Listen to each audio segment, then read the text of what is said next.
August means that it's hot outside, but I dare say, as you can hear the crowd going, it's even hotter inside. I'm Willie Largeman here in the booth, and welcome to Prestige Wrestling presents The Respect Issue, live here in the Pin in Spokane, Washington. Got a great lineup for you tonight. How about this? A No Lives Matter rules match with the devil himself, Drexl, teaming up with Christina von Eerie against the Lucha Ghoul, Sonico, and Sue Young. Shannon Moore's in the house. Thunder Rosa's in the house. And we're going to get that big follow-up to Chase James and the Black Sheep, Dave Turner.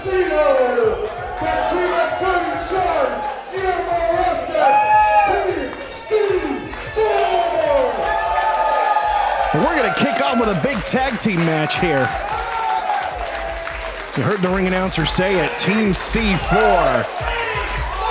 Classic Cody Chun there in the front. Red Hot Guillermo Rosas. Right behind him, getting the crowd going with that big C4 chant. You know, a show's going to kick off with excitement, and dare I say it'll be explosive when C4 is in the building.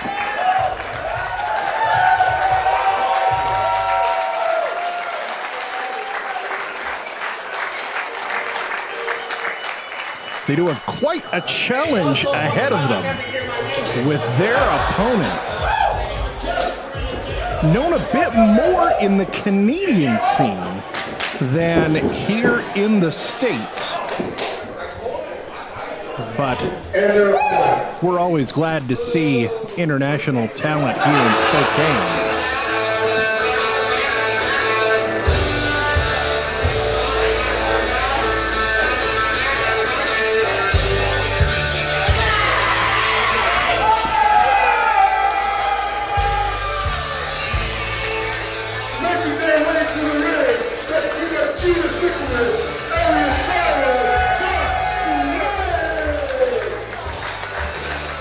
The Strays are in the house.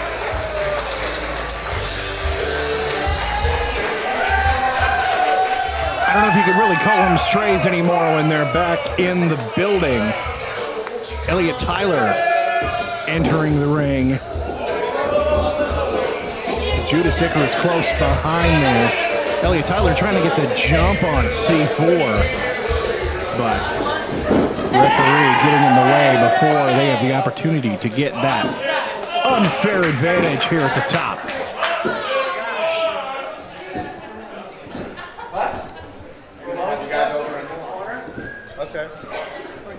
Strays also sometimes include Beef Boy, but tonight it is Judas and Elliot Tyler representing the group. And for some reason,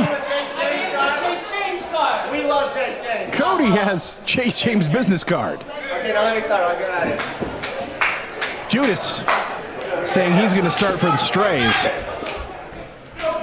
That means Elliot Tyler just left ringside. He might be taking the opportunity to go get a nice cold drink. Nope, back there in the corner. The bell is rung. Here we go. Guillermo Rosas starting it out for C4.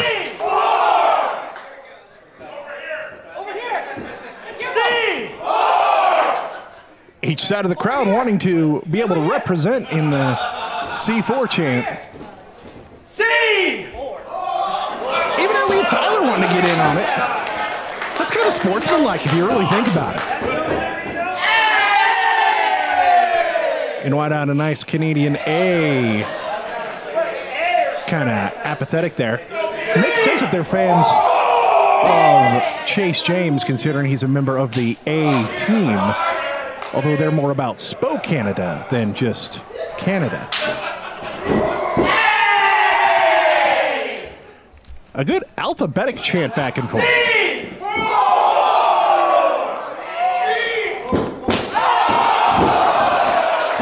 And a nice distraction with the super kick. Elliot Tyler getting a super kick there. Soul butt from Guillermo Rosas. Rosas off the ropes, walking in to the Elliot Tyler super kick, and just the extension he got on that. And now Guillermo Rosas with a super kick. It's a super kick soiree. I don't say the word that you're thinking because I think they have it copyrighted. All four back up. And all four thinking the same thing. 4 head kicks right in a row. Chaining them together and all 4 down. Icarus spilling to the outside, leaving Elliot alone with Cody Chun and Guillermo Rosas. They're going to go for the double team. Tyler able to counter that double Irish whip. He's going to try to fight them both off. But that body press was ill-advised. Although their attempt at that double throw led to the arm drag. Icarus, jawjacker there. Channeling some Tracy Smothers with that flying back elbow off of Brett's rope. Reversal from Cody Chun. Cody's going to follow him in, catches the boot. Icarus sends him into the corner buckle. Roll his way out. In a low 619-ish type move, West Coast swing. Superman punch from Icarus. Lung blower. Right into the German suplex from Elliot Tyler. And the Strays daring to walk through the pin barefoot. Big chop. Follow up with another one. It's not very often that you see C4 get taken apart and double teamed like this, especially off the jump. Rosas running them into each other. Series of punches and chops for each member of the Strays. Rosas, the powerhouse of C4. Although he can move, you saw it with that leapfrog, low bridge. Caught the Strays, and a super kick to that arm drag. And now, Red Hot is standing tall. Just as I say that, he gets hit with the soul butt. Tyler off the ropes. Caught coming in with that tilt-a-whirl backbreaker from Guillermo. And Cody Chun's going to make sure that there's no save, but Elliot Tyler gets the shoulder up. Hit him with the knee drop, baby. Calling out the knee drop. Big snap suplex from Rosas. And he indeed hits him with the knee drop. I guess you could call out moves like that when you're able to incapacitate your opponent long enough they can't do anything about it. Chun. Nice suplex. Peeling the shirt off. And there are definitely some people happy to see topless Cody. Almost let him get the tag, but you can see the cohesion in the unit that is C4. Cody pulling him back and then opening him up for Rosas to get that low drop kick from Rosas right on the dimple of Elliot Tyler's chin. And Tyler is tenacious as it comes to trying to get that tag. And you've got to admire the patience of Judas Icarus here. See that C4 is trying to draw him in, potentially to take advantage of it. And Icarus staying on the apron as opposed to being drawn in and endangering his partner further. Tag there, Rosas bringing Chun in. Hold him up. Nice snap down with the spine buster. Chun off the rope. Leg drop, brother. Got him in a modified camel clutch. It goes into the knee of Guillermo. This could be everything. Even Icarus knew it. He was starting to come in for the save. Icarus out very quickly to make sure that the referee's attention is on the action in the ring and not on him. Big punch from classic Cody Chun, sending Elliot Tyler to the mat. Now going to take him in the corner buckle.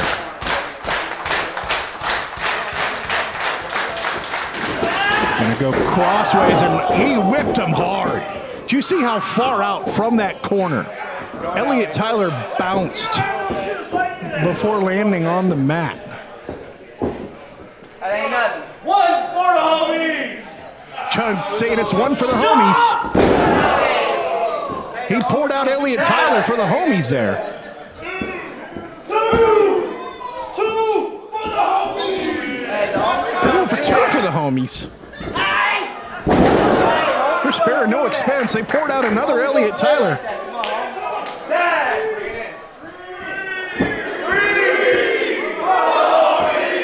They're going to pour out another Elliot Tyler here.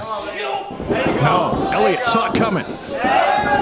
Cody saw it coming. Three for the homies. Going for the cover now.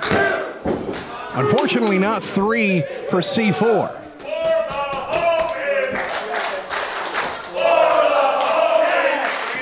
And a for the homies chant is something I never thought I would hear in the city of Spokane. Rosa, the legal man.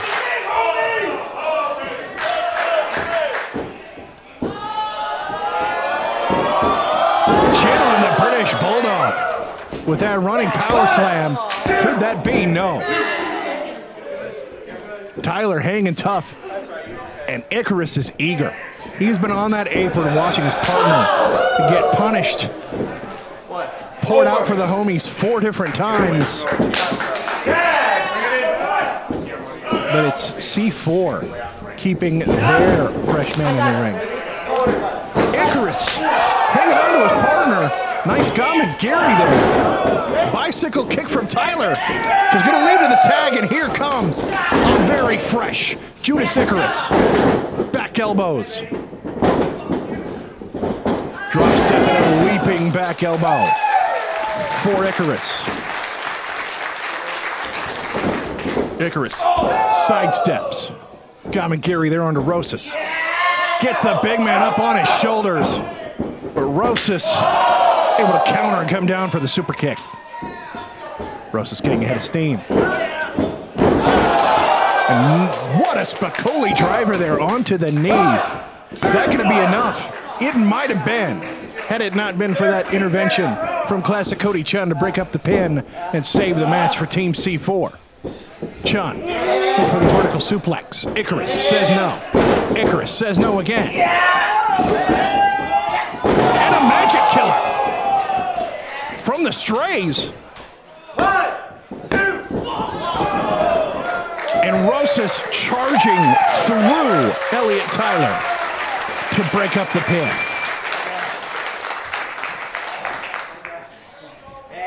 That magic killer would have done it. I did not see Chun moving or making any attempt to kick out there. Elbows back and forth. Icarus changing his idea. And Rosas adapting right along with him. Follows him in with that European uppercut. And Rosas follows him in with that clothesline. Each of them playing follow the other. Who's going to come out on the bitter end of this? I think Rosas is. Rosas felt him coming. Felt him coming again. Sidesteps Icarus. Forearm across the shoulder blades. They do a little dance. Is he going to make a little violence? Ducks that clothesline. Has him hooked. Showstopper. Is that going to be enough for Team C4? No. The Stray still in this. Tyler breaking up that pin. Getting Icarus out of the way. Wise member of the audience asking if there was a tag. Rosas doesn't care. He just wants to hit somebody. We might not get much of an opportunity. And just as I say that, he lariats him almost, I'd say out of his boots, but he's not wearing any. Back and forth now with these forearms and lariats. I think he's going to go for a roaring elbow there. Tyler countered. Make sure he didn't get that full rotation to build up that full head of steam. Each one just following back and forth. Tyler was going to try to follow Rosas again, but Rosas saw that Icarus is getting up. And a nice suicida right through. Suplex from Elliot Tyler. Tyler signaling it might be done. And the audience members wisely scattering as Tyler rearranges some furniture. He's up on the stage here at the pin. This is normally a music venue. Tyler, stage dive. Right into that gun stun from Cody Chun. And the tag team acumen is C4, knowing Icarus is technically the legal participant. Getting him back in the ring. They want to leave no doubt. Got him cornered in the middle. They were going to sandwich him with those kicks, but Icarus out of the way. Tyler back in the ring, sweeps him out. Big elbow. Ripcord, super kick from Icarus. Tyler, top rope. Senton Atomico. Icarus on the top rope on the other side. Frog splash from Icarus. And the Strays have done it.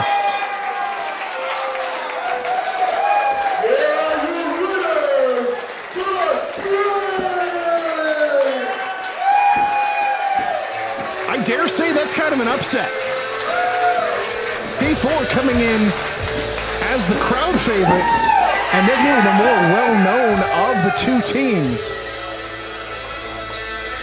But Judas Icarus and Elliot Tyler making a believer out of everybody here in the pin. That Senton Atomico frog splash combination at the end. Keeping Rosas down for that 3 count.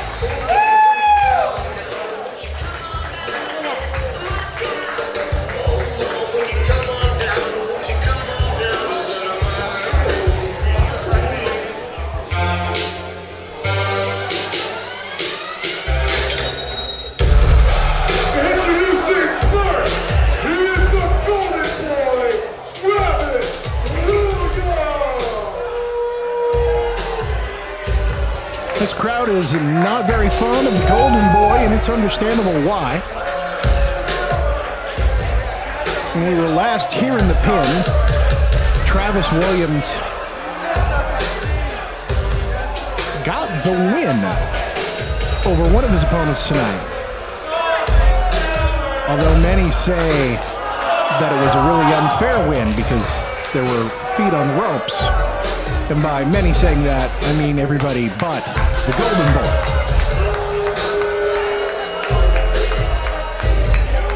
Making sure to take his entrance time to taunt and brag about himself to as many in the audience.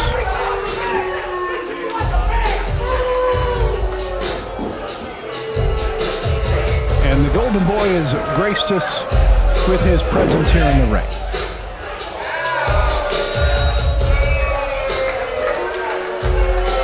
And I think that's where his pyro would be.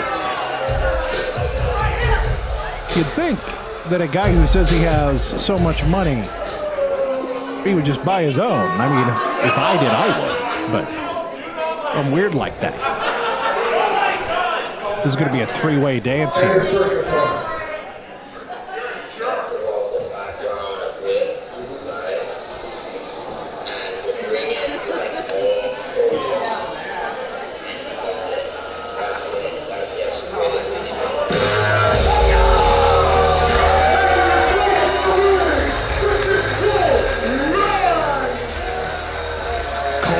Wright. Last time we were in this building, for all intents and purposes, Cole should have won that match. But the Golden Boy eked it out, and Cole's back for some revenge.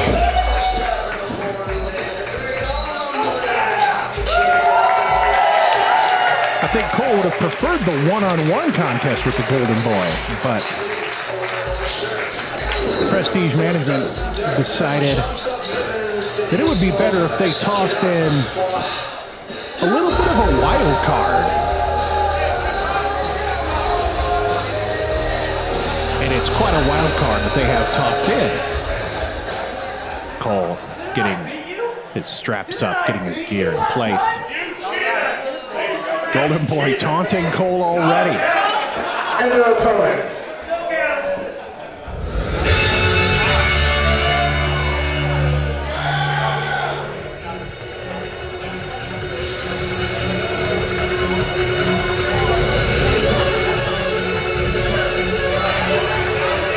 You know, when the superhero sounding music starts to play, it's going to be the owner of Century Comics.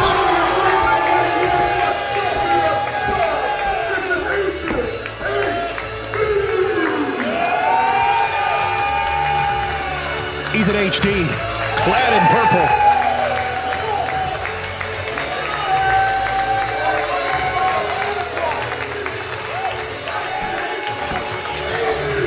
Willing to take any match that he can to climb the ranks here in Prestige.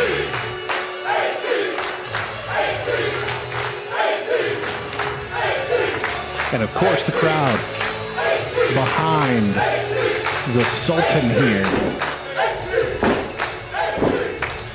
Surprising that Golden Boy's in the ring. Travis Williams normally stays out as much as he can. HD consulting with the referee a little bit. She's going to keep them separated as much as she can before this match gets started. Ring the bell!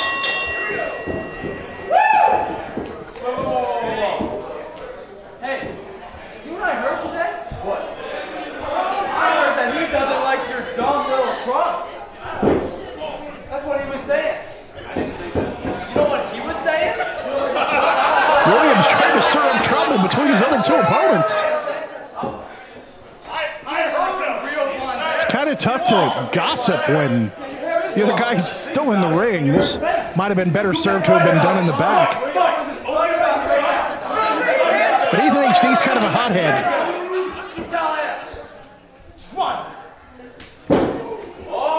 Some shoves back and forth. Head to head, eye to eye.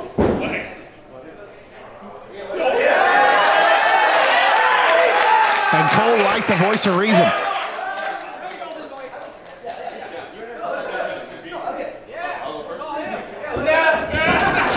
And Travis Williams runs away. It's not going to stop the fight. Overhead chop from Ethan HD. Irish whip. Forearm from Cole Wright and a drop kick sending HD down to the mat. Wright going to send him off. Coming out of the corner with that clothesline. Almost a sling blade. 2 count. Right. Corner to corner. HD coming in. Almost sent him out to the crowd. Fortunately for those first couple of rows, Cole caught that rope. Maneuvers in for that lung blower. Cole could be getting it early. And now, only now, does Travis Williams enter the match.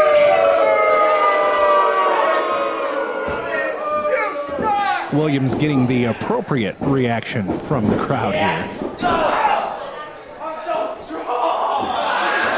Declaring himself strong for sending a guy into the corner buckle. Williams going to send him across. He sent him hard. Maybe he is strong. Just in case, I am never going to ask Travis Williams if he wants to arm wrestle. Williams. Starting to get some blows from Cole.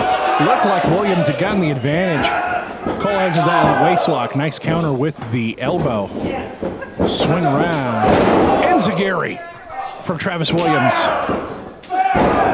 Kick and knee combination. Williams is going to go for the win. HD to make sure that he's involved.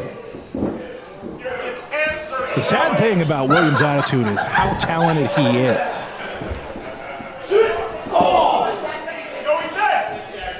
Big elbow from HD. HD is going to send him across. No, Williams with the reversal. HD up and over, floating like a bird. And snaps off that Rana. HD misses the kick. Williams went for that roll up and the Sultan of Stomp.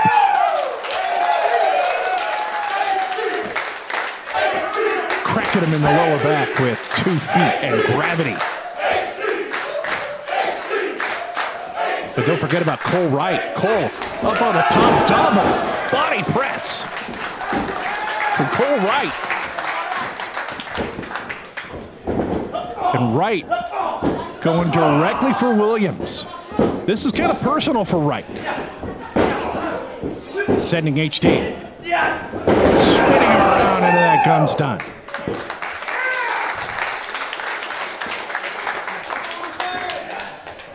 Williams misses the knee.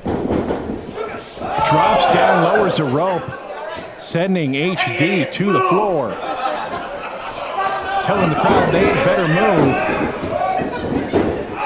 It goes the other way. Going after Cole. That's some of the fun of independent wrestling. You never quite know when somebody's going to end up in your lap.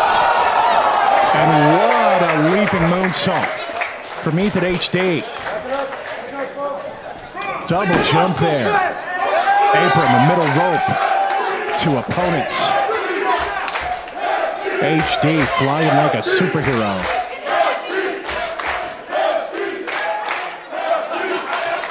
A fan offering up a chair and HD saying, no thanks. HD going to send Cole Wright into the ring and follow closely. Building up some stomp power. Running knee in the corner onto Cole. HD, full control here. And just as I say that, Cole starts to counter. Cole has them both now. Flatliner inverted DDT combination. Cole goes to pin Williams. Now's going to try to pin HD. Both with shoulders up at 2. Get your ass up, Travis. No one likes you. Cole with his actual statement that nobody likes the Golden Boy. And all three serving each other up some chops.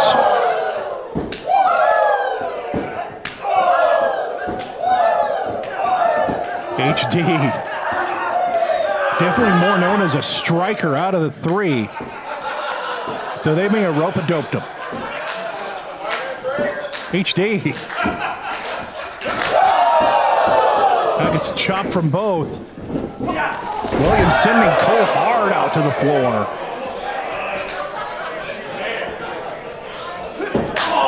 It's a lower ring, but he still hit hard. And what? Speaking of hard, the hard head of the Sultan of Stomp, sending Travis Williams collapsing to the mat. And HD is going to go high.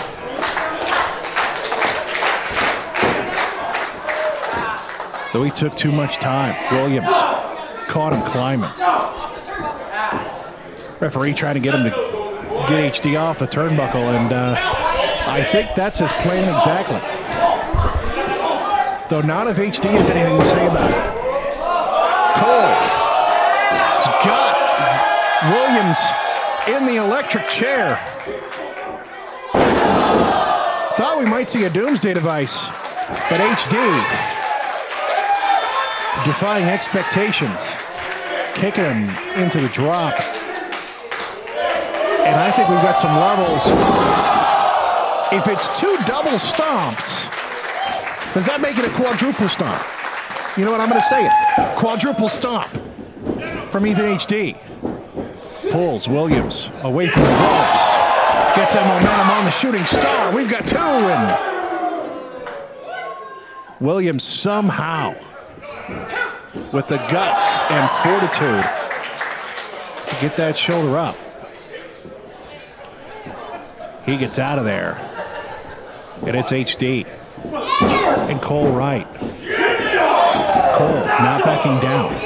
HD not backing down either.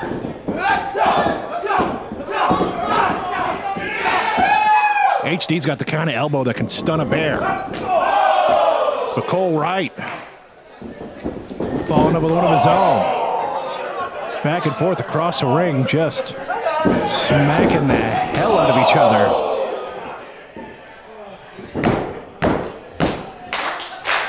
Wright trying to get the crowd behind him, and he gave that extra time for HD to recover. Here comes the Golden Boy.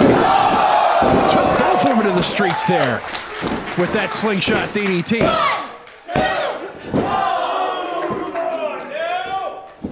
Only a 2 count there. And a very understandable shot of frustration from the Golden Boy.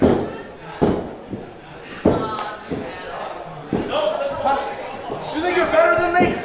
You think you're better than Mr. Prestige? I'm Mr. Prestige. I'm undefeated. Now, Travis Williams declaring himself Mr.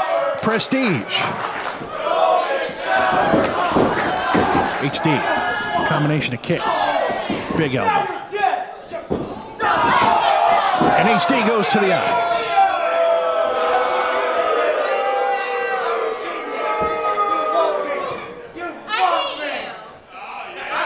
Saying that they love him.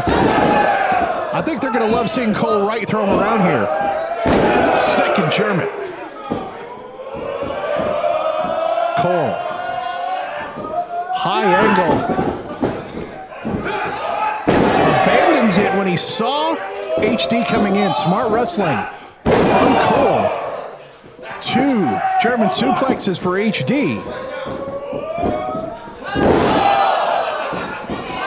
Both ducking that attempted enziguri from Williams.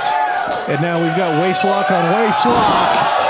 And a double German suplex from Cole Wright. Cole not able to get the bridge, but the straps are coming down.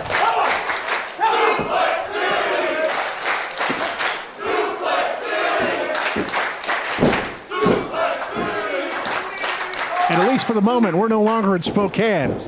We're in Suplex City. High angle with a bridge.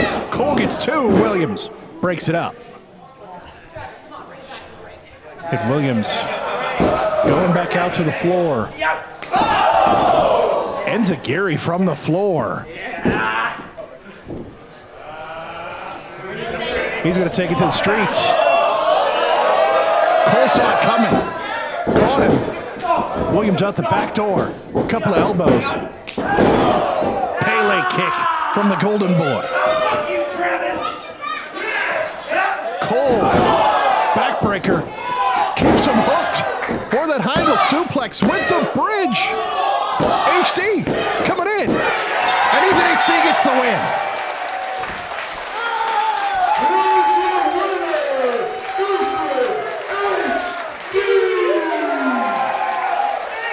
Cole Wright so focused on holding that suplex and trying to avenge that loss that he lost track of the 3rd participant in the match, Ethan HD. And with that jackknife cover, HD's walking out of Spokane a winner tonight.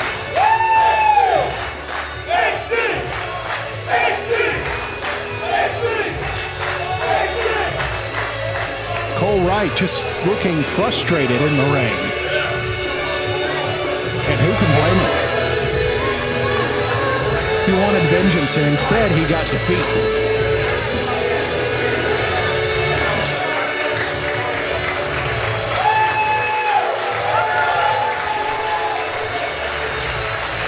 The crowd's still giving him some love. Hopefully that'll be enough motivation for Cole Wright to keep on going.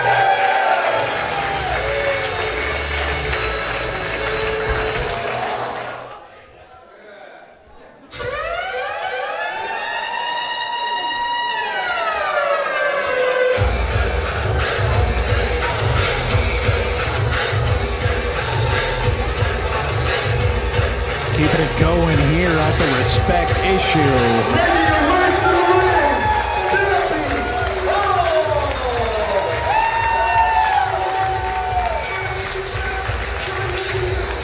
Bambi Hall, the first ever All-Star Wrestling Women's Champion.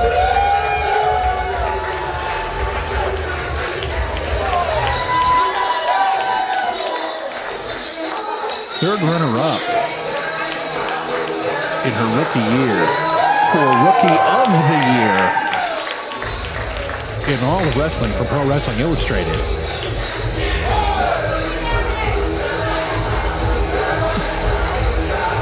Asking that audience member to stay down there, and that's a good idea in general.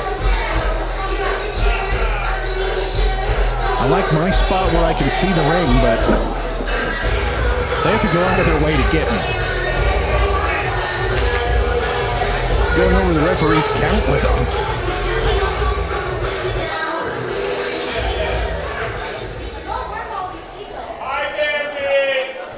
Bambi saying Beth Phoenix from WWE, her primary inspiration for getting into the business.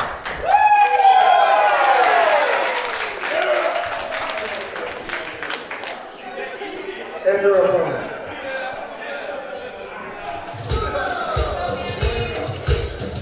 She's going to have quite a task ahead of her.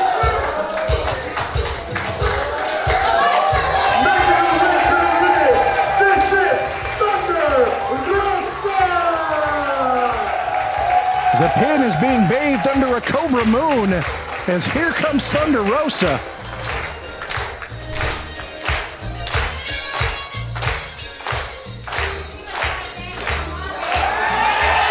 In the audience to dance with her. Okay, now I kind of wish I was closer. 'Cause dancing with Thunder Rosa, that's got to be a blast. From the graveyards of Tijuana, Mexico, all the way to the pin.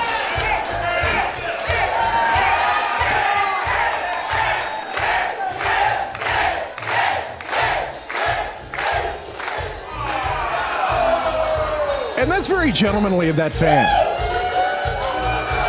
Not wanting to dance with Thunder, with whom I'm presuming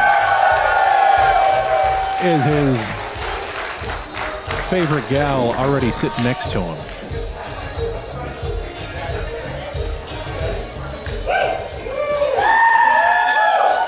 And Thunder Rosa hits as well or better than she dances.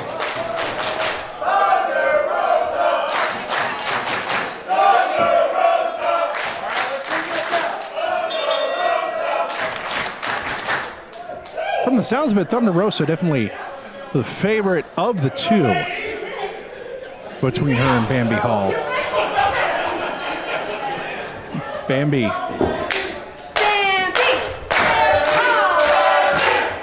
She was chastising one of the fans for dancing with Rosa.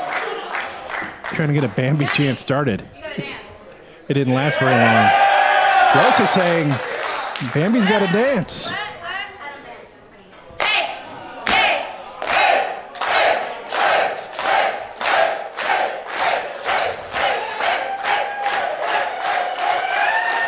And Bambi is bluntly telling her that she don't dance.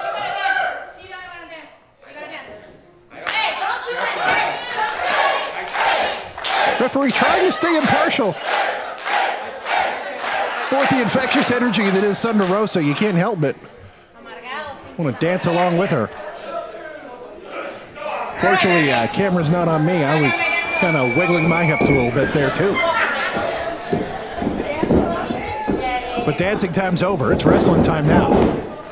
Rosa rolling through, dodging that lockup.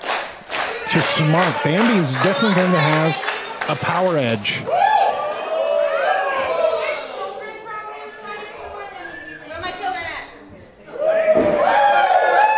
Bambi chastising her, saying there are children in the audience. And now dancing with one of the children. Who knew Thunder Rosa was for the children?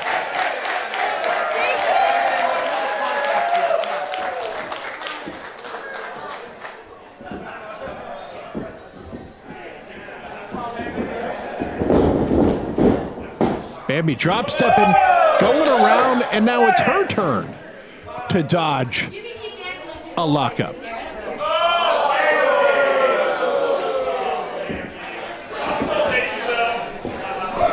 Bambi gonna take more stretch. Rosa sneaking up behind. Roll up, only getting a 2. And now Rosa getting tenacious.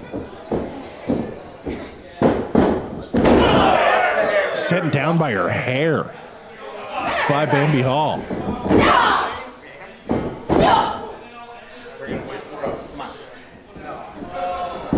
Bambi sets her off. Rosa coming back. Rosa reverses.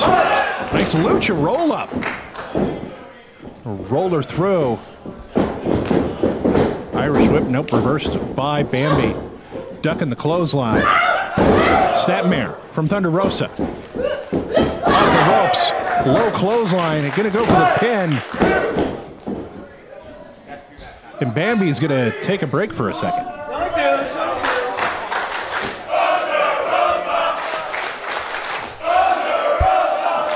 Bambi trying to compose herself. Could see how perturbed she is on her face. Thunder followed her out, big kick, and sends Bambi Hall into the post.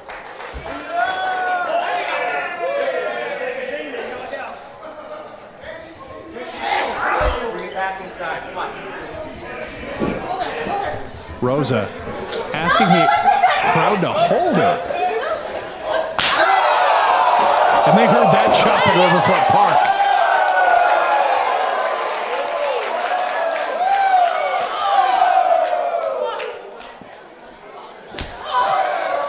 And that chop may have just woke up Bambi Hall. Soba. Big kick. Chop. Series of chops and forearms from Bambi Hall. Rosa answering back. The loud crack of her hand, you can see why she's called Thunder. Setting her in the front row. She did not buy that seat. Referee being very generous with his count to these two.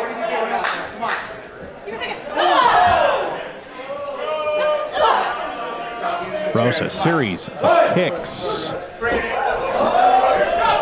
And she's going to build up some momentum all the way around the ring. And it looks from my vantage point, she just stopped and poked her in the eye.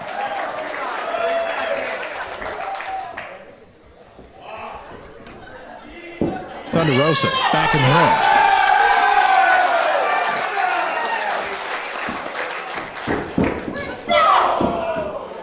Bambi meeting her with that shoulder block.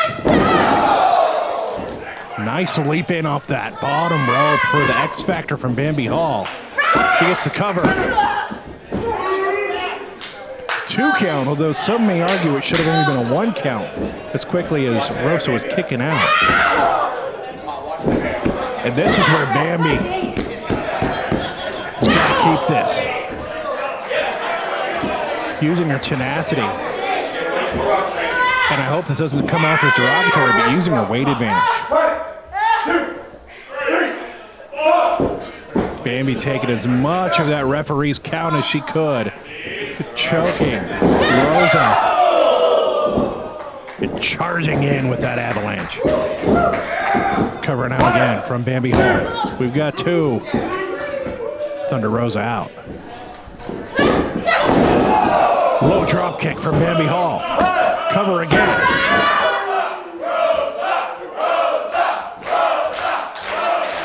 Bambi Hall is not playing games. She's not here to have fun. She's not here to dance. She's not here to party. She's here to beat somebody up and get paid. Sednick, Rosa off. Went for that tilt-a-whirl backbreaker. Rosa reversed it into that Russian leg sweep. 2 count for Thunder.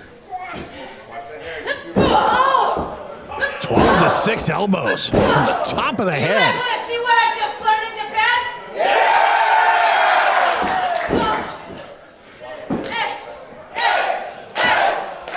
Another 12-6 elbow. She's saying she's going to show us what she just learned in Japan. She must have been in Roppongi learning that.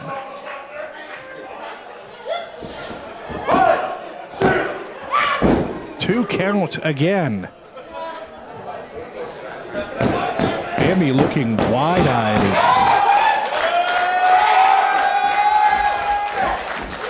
Thunder, head of steam. Bambi coming in with that flapjack. Bambi Hall, cover. 2 count.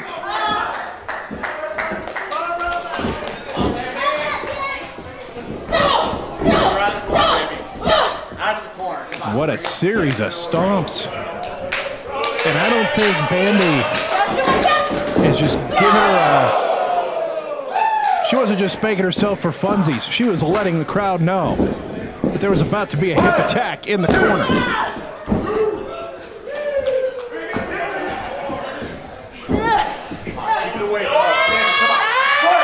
Choking her now on the bottom rope. And Bambi stretching the rules as far as she can. She's not breaking those chokes or holds in the ropes before that 4 count. Another big avalanche from Bambi Hall. Saying one more time. Thunder Rosa must have heard her because she's out of the way. Leaping clothesline in the corner from Thunder. Thunder comes swinging in with those knees.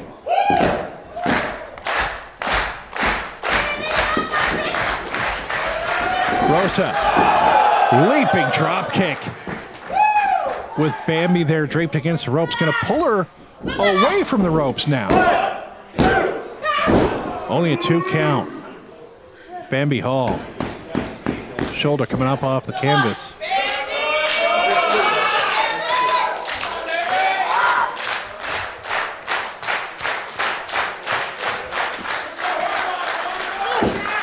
Half Nelson from Thunder. Bambi out the back door and a big elbow. And another one, that one across the chest of Thunder. Bambi setting her across. Has her up on the shoulders. Rosa out the back door. Sending Bambi into the ropes now. Bambi comes exploding out of there with a spear.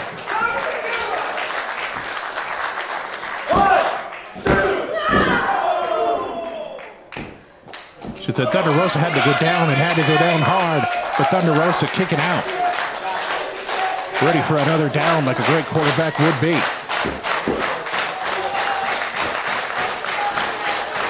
Bambi staggered for a moment. Taking that extra time to think, what do I need to do to hold her down? Bambi coming in, Thunder slithering up and over. The psycho knee. Low drop kick from Thunder. Hooking her up, but not getting the pin.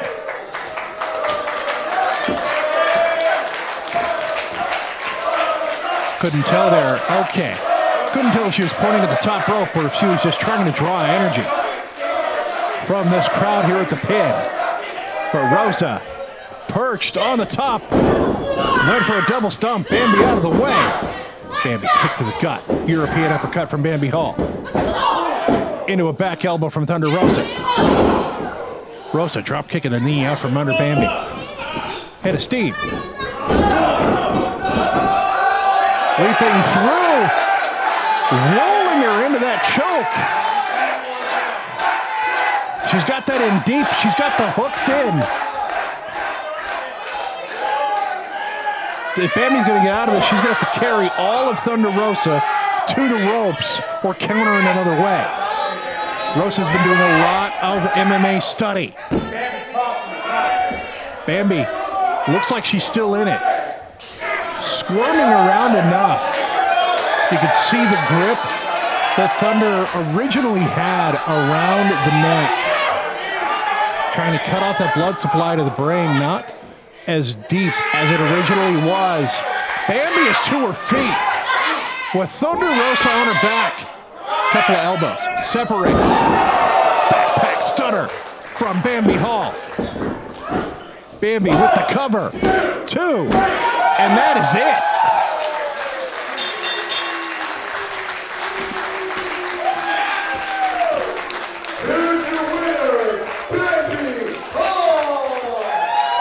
Bambi Hall snatching victory out of the jaws of defeat. Just when it seemed like she was fading the fastest in that deep choke from Thunder Rosa. Thunder having the legs wrapped around and everything. Bambi able to use her strength, get up to her feet. And a nice show of sportsmanship, shaking the hand of Thunder Rosa after the match. What a fight. But Bambi Hall wins tonight.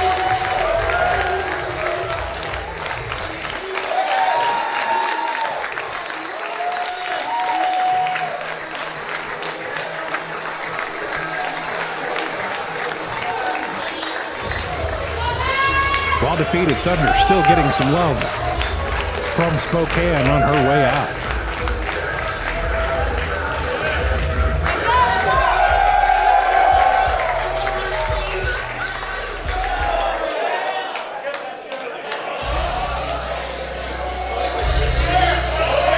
And this next fight is definitely not going to echo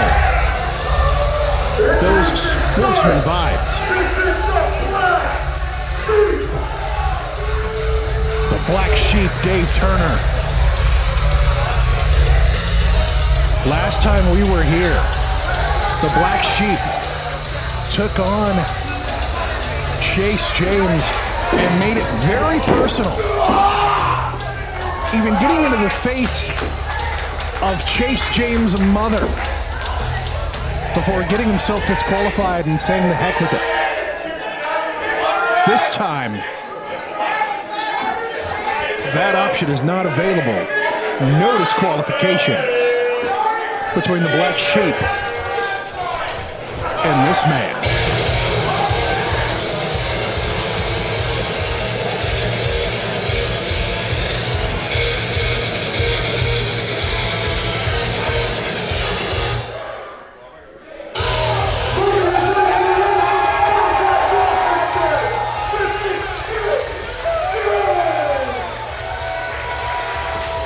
Snapbacks and suplexes coming in looking like an outlaw.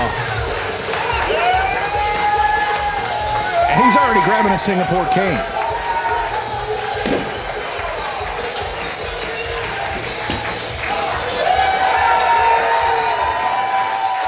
James is not here for glory tonight. James is here for revenge.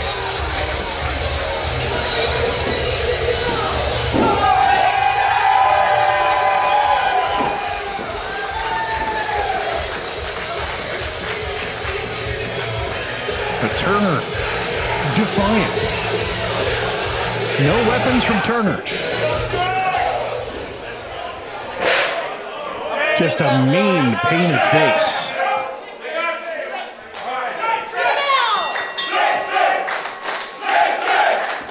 Chase James from here in Spokane, technically Liberty Lake.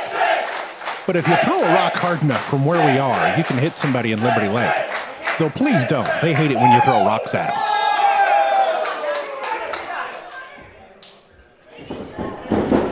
Turner, definitely with a size advantage and experience. But James dodging that first attempt from the Black Sheep to grab him. Does so again, slipping out the back door.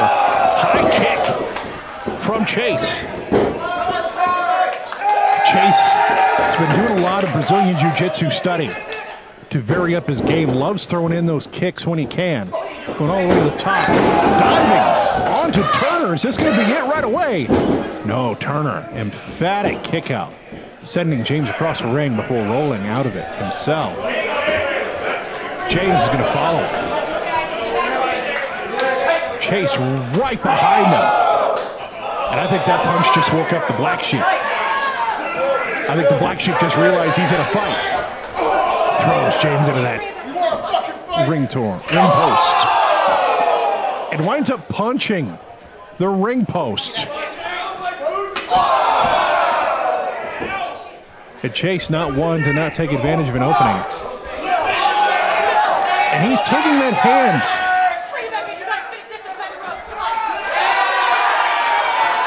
He's duct taped that hand to the corner and just smacked it with that Singapore cane.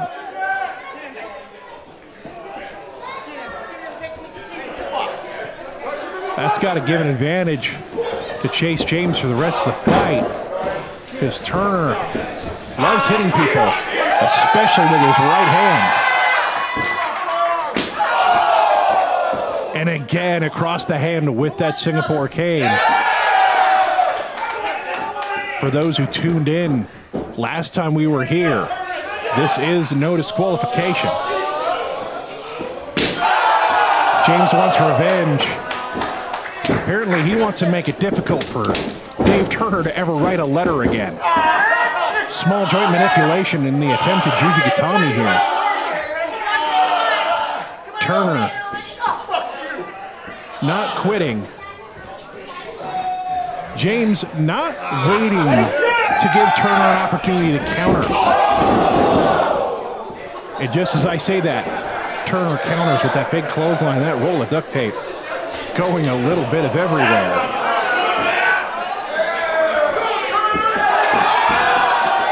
And then just choking out Chase James with the duct tape in the middle of the ring. Chase trying to get his hand under that tape. Ease the choke if possible. That right hand of Turner has just got to be throbbing with pain. Even just then, hitting him with the forearm. The hand of the Black Sheep. He's going to take those big, broad shoulders, shove him into the bread basket. And Beals James across the ring. Chase may be regretting asking Prestige owner William Quintana for this match. But look at how tough Turner is. Despite everything done to that hand and arm. Although it was that pause, that moment where he was in pain. And James with a wrist lock here, cradling that wrist like somebody doing an ankle lock. And what a nice heel trip from Turner, and a knee to the knee of Chase James. Turner grabbing a chair from the front row. Something that tells me the Black Sheep isn't playing around anymore.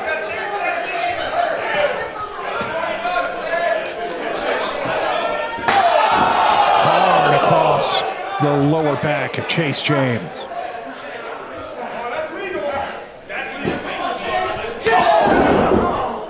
And still, despite all of the pain, Turner would rather inflict punishment with his favorite weapon and suffer the consequences.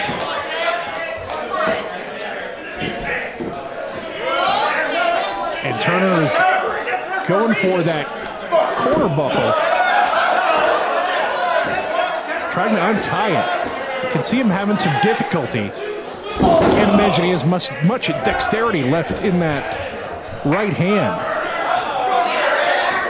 He's got a serving tray there. Could be a cookie sheet. And he bent that cookie sheet over the head of Chase James while asking him where his mom is.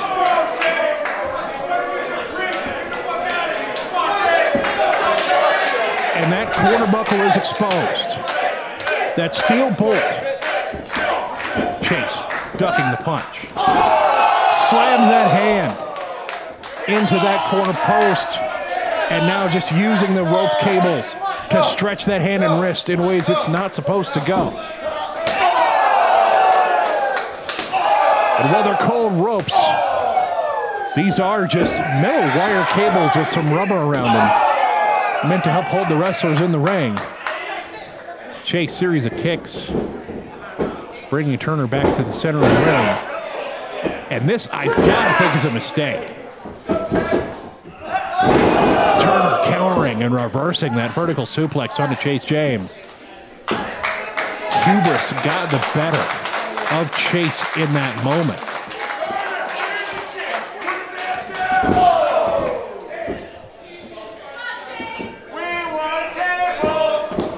Turner now going under the ring.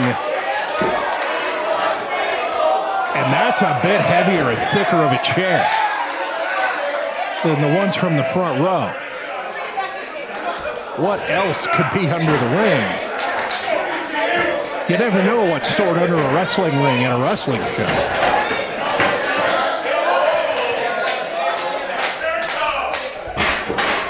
One time I looked under the ring and I saw a fully furnished bucket of chicken.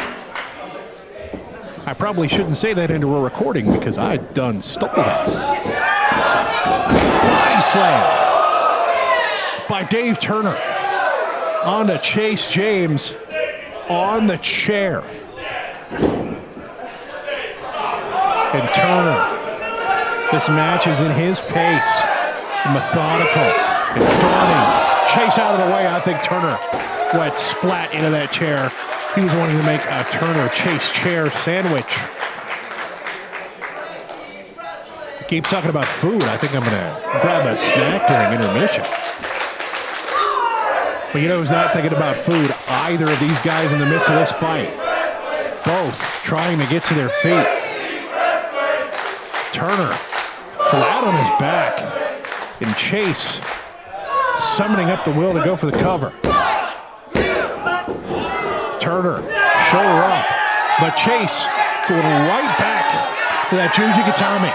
And right back to that small joint manipulation on the hands.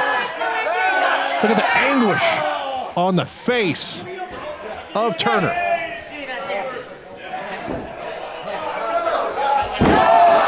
And jamming that chair into the hand and wrist of Dave Turner. He wants to give Turner a souvenir. Pillmanizing that hand and wrist now.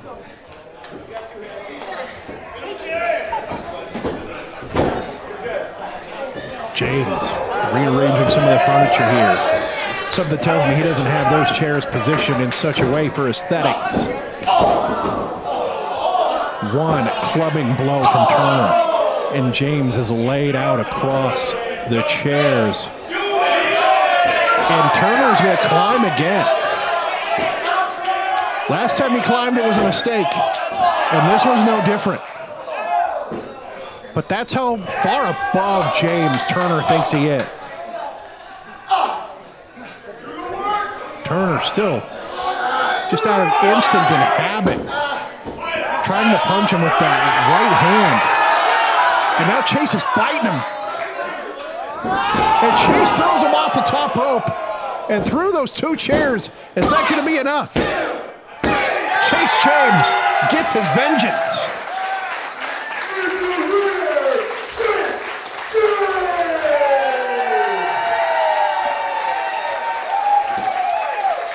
the trash talk and all the threats. You don't insult the mother of Chase James and then come back to his town without suffering for it. And Chase proved that to the black sheep.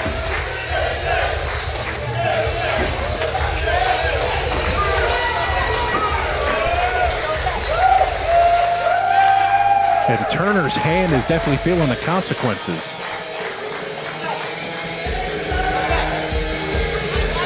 Referee, she's trying to figure out if Turner is okay. Turner, not a fan of talking. And Chase James sits tall in the center of the ring.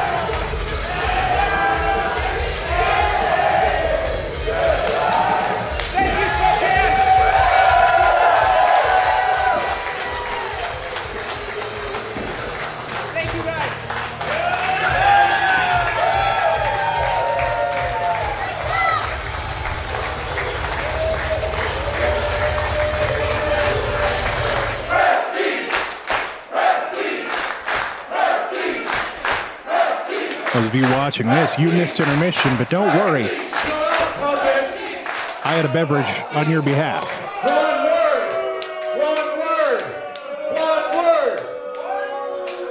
You ugly puppets that occupy the city of Spokane continue to make me sick every time I cross through here. I understand that most of you in this room might not know who I am. Conveniently, my name is on my jacket, so if you have the ability to read, that'll give you half of it. But I know for a fact that 50% of this room thinks that the earth is flat, and the other 50% doesn't have access to the internet. So, let me take a moment to educate you as to who I am. My name is simply the best Steve West, and my name is no lie. I am simply the best thing that has ever come into your life, and you should be grateful that you're breathing the air that is now occupied with my essence. I find it very disturbing that prestige wrestling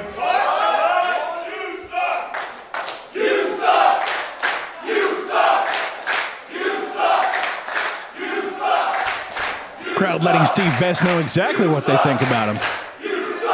not as good as your mom. And that's not even that good. So, I find it very disturbing that Prestige Wrestling puts out posters and celebrates a show and tries to bring people into this building without the wisdom to put this beautiful fucking face front and center. And it shows, because if my face was on that poster, this building would be full. Not full of ugly assholes, but full. Didn't he just say that most of the people didn't know who he was? This building is occupied with the foulest smelling fans I have ever encountered. And that's fine. I've encountered worse. Now that I'm inside a Prestige Wrestling ring, that I can finally get an opportunity to show all of you that I am what I say that I am. I am simply the best, and I fucking dare this company to get the biggest, baddest motherfucker they can to step into this ring with me, to go toe-to-toe so that I can show all of you that I'm telling the truth. The former 3-2-1 Battle Solid Steel champion throwing out an open challenge.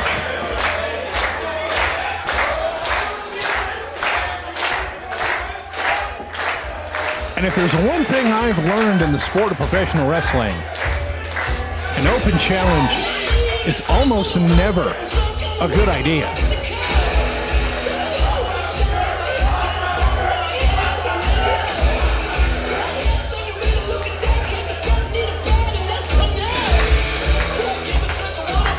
waiting to see who's going to answer it.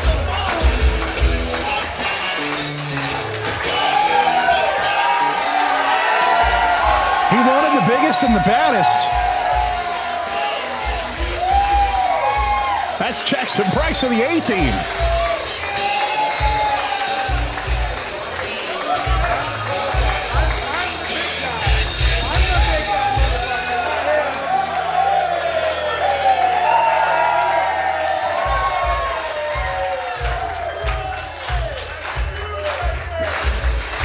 Maddox Ryan in the front.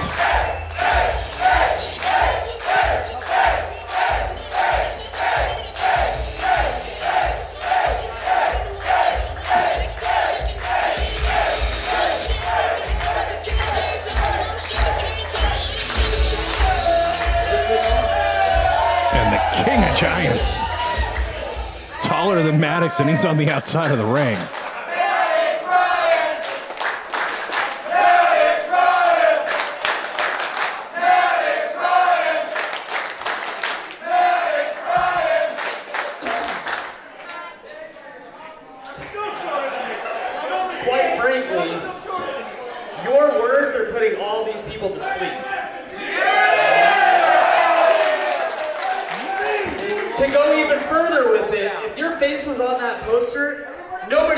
Ticket to the show. Or better yet, they would have used that portion of the poster as asswipe. You want to come here and you want to belittle these people that bought tickets. You want to belittle our fans in our town? Yeah. This is the 509. This is the Lilac City. This is his playground. You want the biggest and baddest motherfucker? You got it. Be careful what you wish for.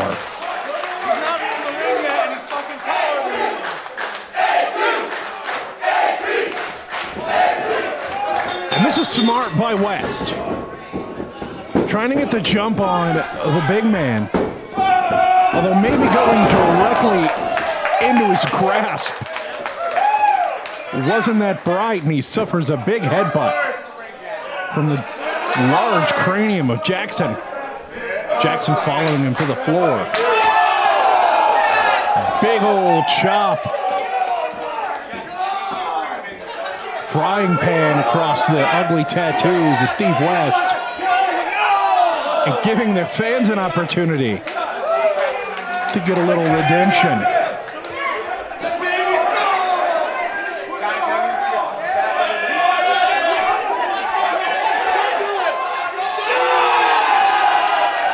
And what a slug from that kid.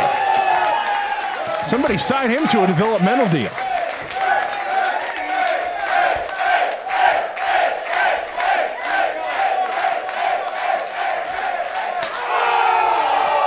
And another chop from the man in orange.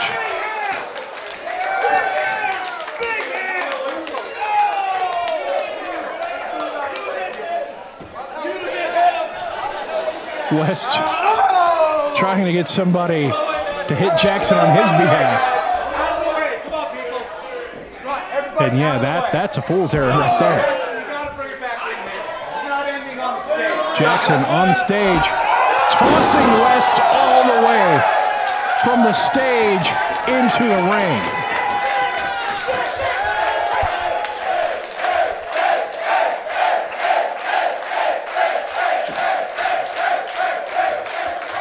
And Price stepping over the top rope. He's got him goozled. West trying to get that grip off of his throat. And he's got the hand in his mouth, biting him. European uppercut from West. Chop. Another chop. See, this, to me, is not smart. Staying within the grasp of the big man. Reversal. West. Nice corkscrew elbow from Brett's rope. Going up on there again. Jawjacker. Price still has not gone down.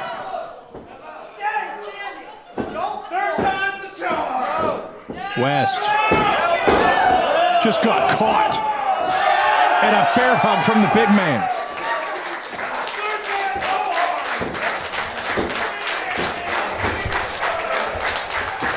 And Price walking around with them, making sure that they stay center ring so that West is not able to get to the ropes.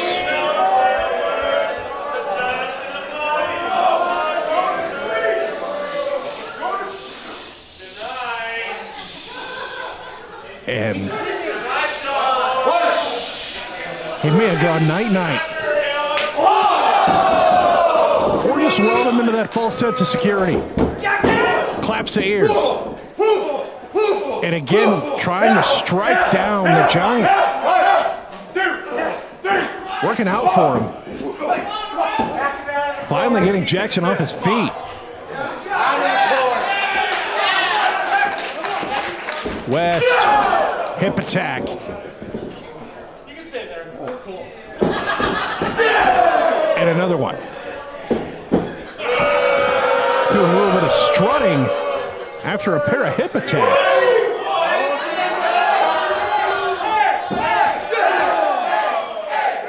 A running knee. And this is just taking too much time. West a little too in love with himself. Because the Giant's on his feet. Knee lift. Big forearm. Scooping him all the way up. Snake eyes in the corner. And a huge boot from the huge Jackson Price.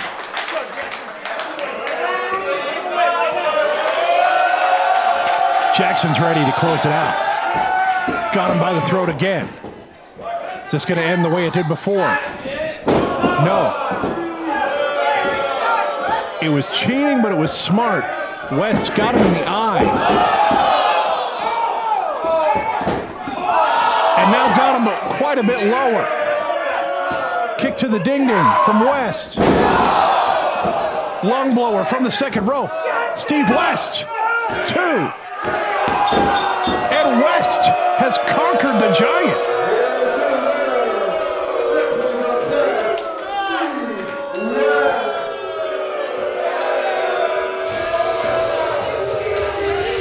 Referee temporarily blinded, and West took advantage.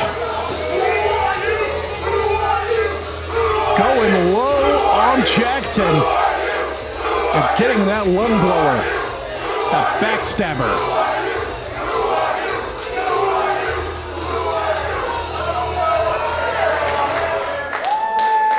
The following contest is scheduled for one fall.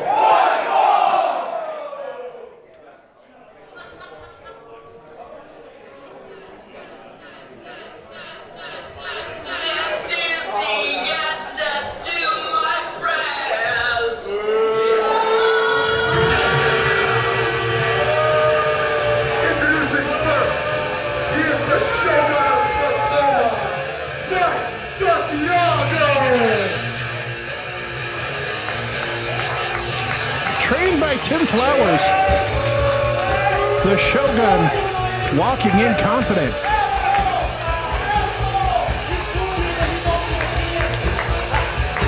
Coming up on 15 years in the business.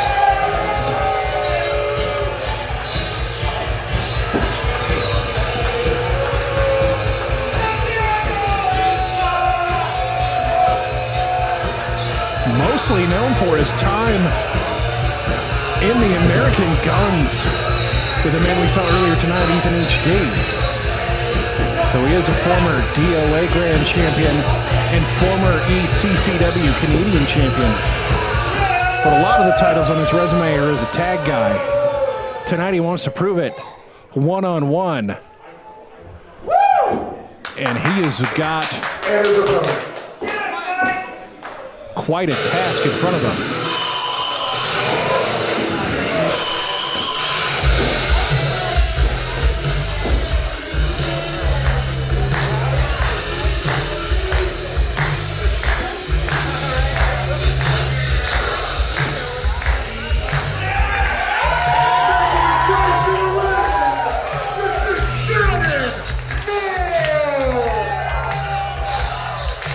Prince of Punk.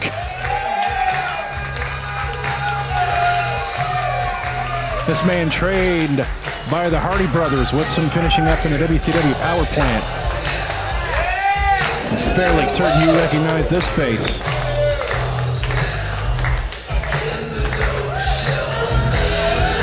Going for a whole different kind of 3 count.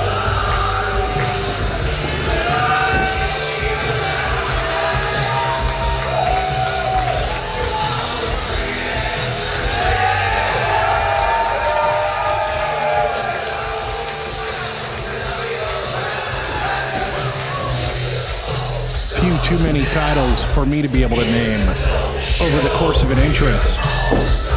But if Santiago's wanting to prove himself one-on-one, this is a great way to start.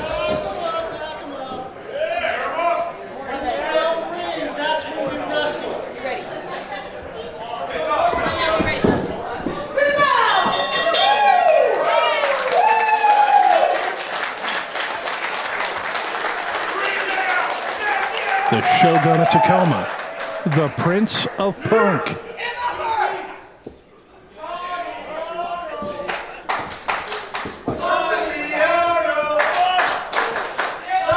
And so far, the crowd seems to be behind the more local of the 2 athletes.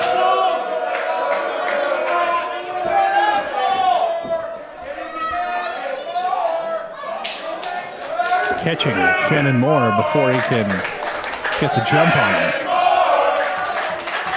And I couldn't quite hear what Santiago was saying there on the apron. I think he was basically telling the crowd, hey, I don't need your cheers. And despite his time in the business, look at how quick Shannon Moore still moves.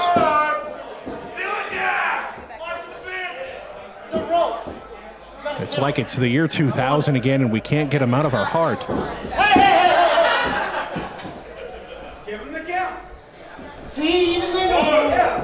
Put your one up. 3, 4. Do it, guys. Break up.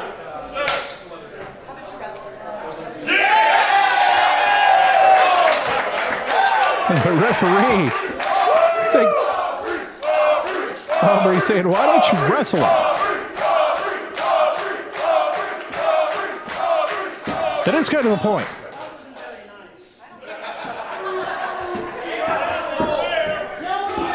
Kind of the gall of Santiago to tell somebody they're not being nice.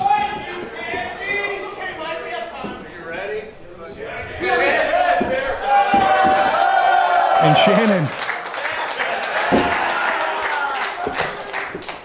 So they're saying, if you're just going to trot around and goof off, I'm going to lay down for a second.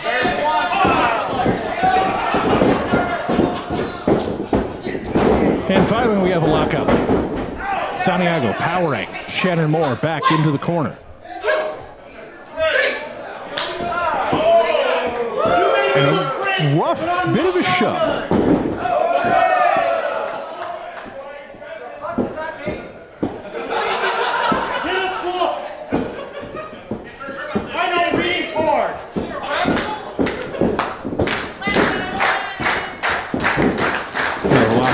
Center ring. Go behind from Shannon Moore. Standing switch from Mike Santiago. Moore was going to try to send him over, but Santiago able to keep a hold of him. Now Moore with the side headlock. Referee right in there. Santiago sending him off. Moore going low with that leg trip. Very smart. I don't know if he would have gotten the advantage on a shoulder block. Leapfrog from Santiago. Arm drag. And a second one from Shannon Moore. Santiago in the corner. Moore running in with that shoulder block. Sends him across. Santiago catching him coming in. Moore landing on the apron. Another shoulder block into the bread basket. Shannon Moore. Kick to the face of the Shogun. And slingshot neck breaker. This could be, I was about to say this could be really short, but Santiago getting the shoulder up. And Santiago's going to make him think about it.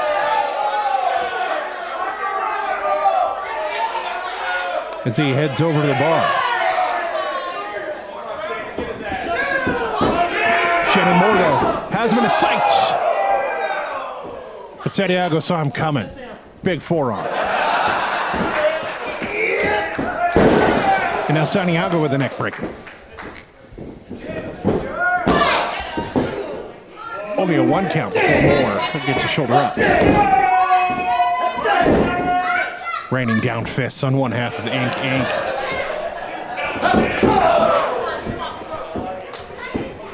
Just a mean kick from Santiago. Snapmare. And he's going to slow it down a bit. And while this may not be the most exciting move in the moment, considering that Santiago does have a power advantage and a little bit of a size advantage, this is smart to try to hold down Moore and wear him down. So I don't think if Moore was completely clear-headed, Santiago would have been able to catch him with that drop kick. Santiago still talking trash. I don't know if he would have got the 3 count had he gone for the pin right away. But he definitely would have got more than just that 1.5. Now cranking the neck of the follower of the Book of Dilligaff.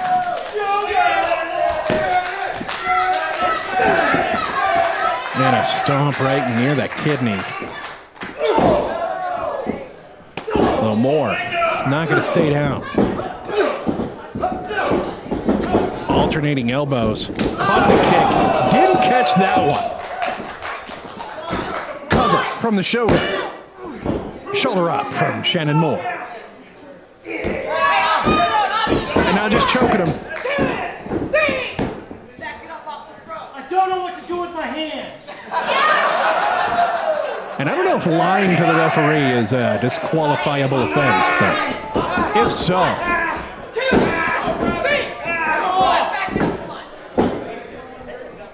stretching the rules as far as they'll go, as far as Aubrey will let him. Butterflying the arm. Snapping off that butterfly suplex onto Shannon Moore. Santiago changing focus with that heel hook.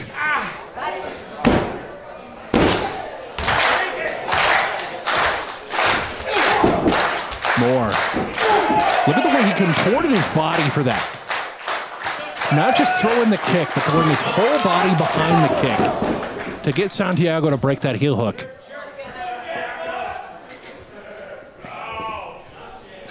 Santiago send Shannon hard corner to corner. Leap in with that back elbow. Snapmaring him out. Off the ropes. And a PK to the chest of Shannon Moore. Moore able to get the shoulder up and continue this fight.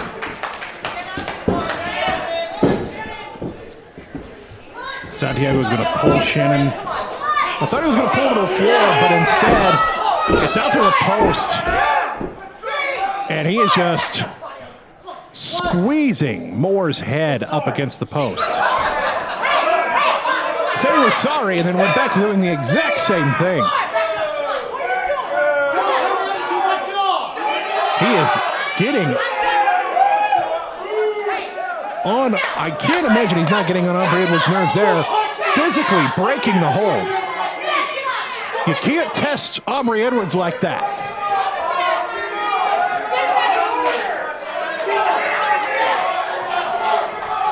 Clearing out some of the crowd.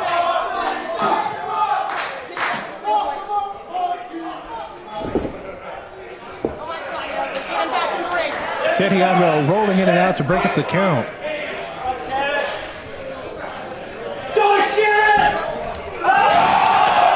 And that gave Moore enough time. They were able to recover enough to hip toss Santiago and basically ruin a section of seating.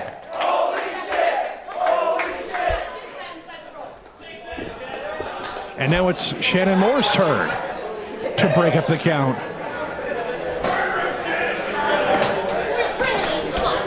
And Aubrey just not looking happy with either of these two athletes now. Shannon getting the shogun into the ring. Shoulder block catching. Santiago coming in. Santiago catching him with that forearm coming in. And he's going to bring him in the tough way. Vertical suplex out to in. And pointing at that top turnbuckle. But he's taking his time. That was a heck of a suplex. Santiago lands on the knees of Shannon Moore.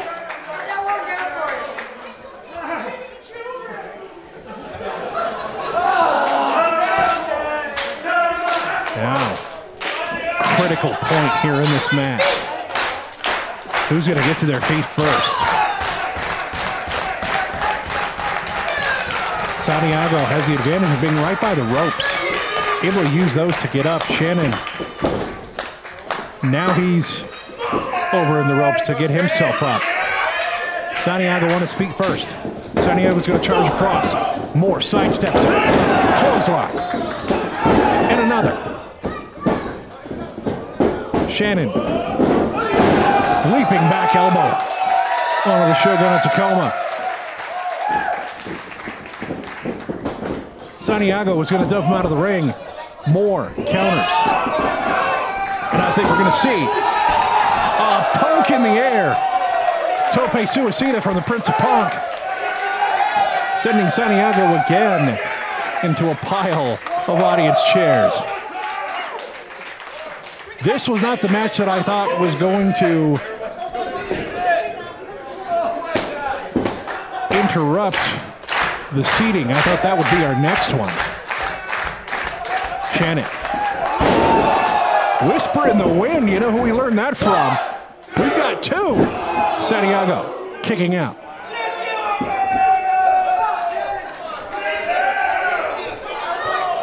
Brother Shannon, we knew you'd come.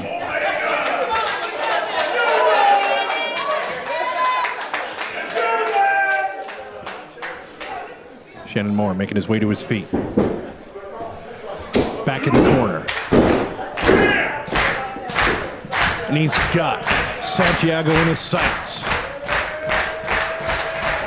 Patiently waiting for him to get up. Hooks him up, scoops him. Santiago takes him down.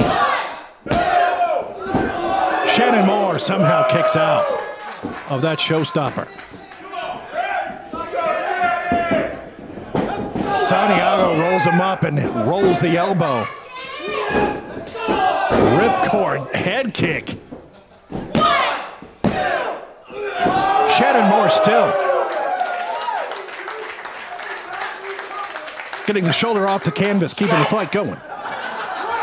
Santiago understandably frustrated after that.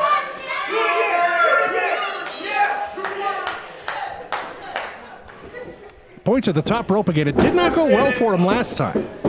So I guess if he takes Shannon Moore with him, Shannon can't catch him off guard. Setting him just as he wants him on that top rope. Hooking him up. Shannon fighting his way out. Santiago is thinking vertical suplex. Shannon Moore says no. Rolls through. Going for the power bomb out of the corner. Liger bomb out of the corner. Soul butt from Shannon Moore. Knee shiver. Catches him coming in. Michinoku driver. Hooks the leg. And Shannon Moore. There's the winner, Shannon Moore.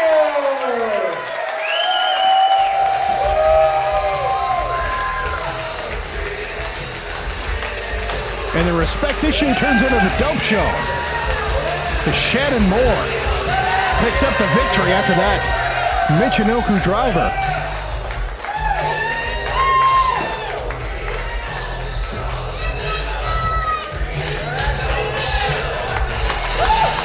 And the Shogun at Tacoma is going to have to explain to them how he walked out of Spokane on the losing end of the fight.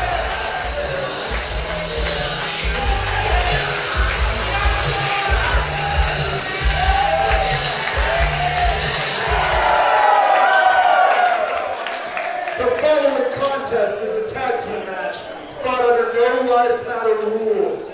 What that means is this tornado tag, elimination rules, falls count anywhere, no rules at all.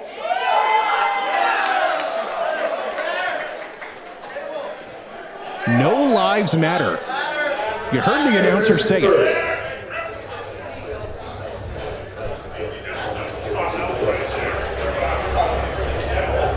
Falls count anywhere, elimination tag.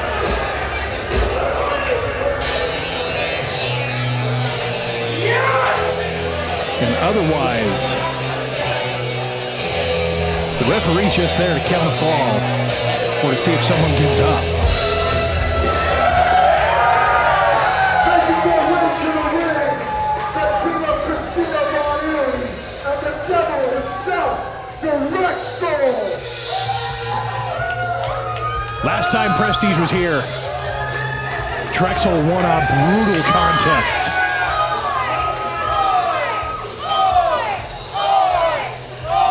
And this time, bringing Christina von Eerie to have some fun.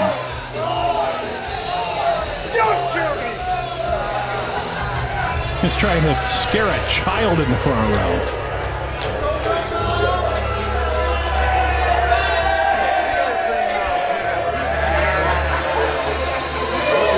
Last time Drexl was here, it was about revenge.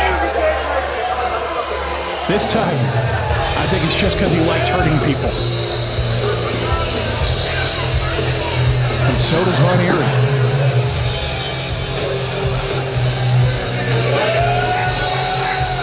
I can't tell if he's trying to frighten the child or recruit him.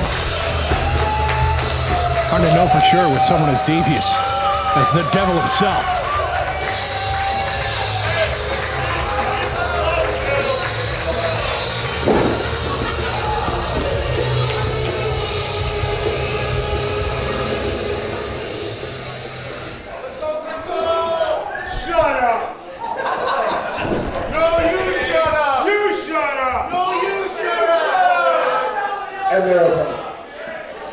It's a brave person in the crowd yelling at Drexl, shut up. Earlier tonight when I tried talking to Drexl about the match, I called him sir.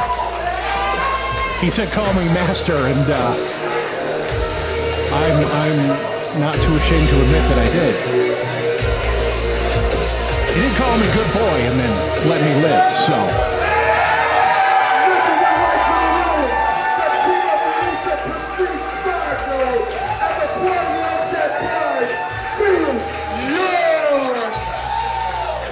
Last time Prestige was here, Su Yung and Drexl nearly tore the building down, beating each other up. Su came out on the losing end of that fight. She wants to get her pound of flesh back. And the undead bride brought a ghoul along to help her.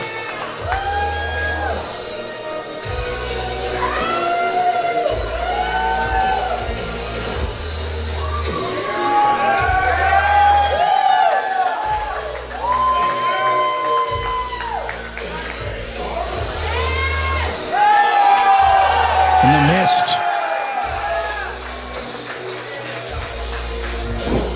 blood red from the undead bride.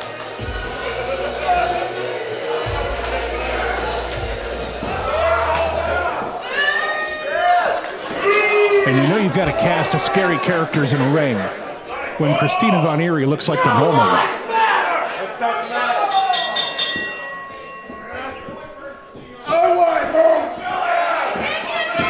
Just a reminder, this is under No Lives Matter rules.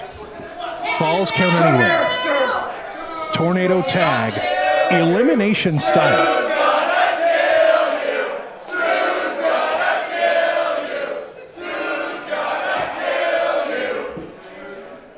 The crowd declaring that Sue may be doing some murder tonight. Put her in a body bag!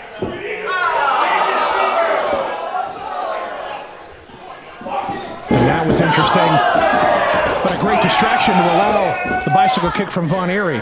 I'm going to do my best to keep up with all of the action. Headbutt from Von Eerie in the corner onto Sue Young. Reversal. Von Eerie and Drexl have a meeting of the minds in the middle of the ring. Von Eerie going to the eyes. And Von Eerie unafraid, knocking down the Lucha Ghoul. Round and round the Undead Bride goes, where she stops.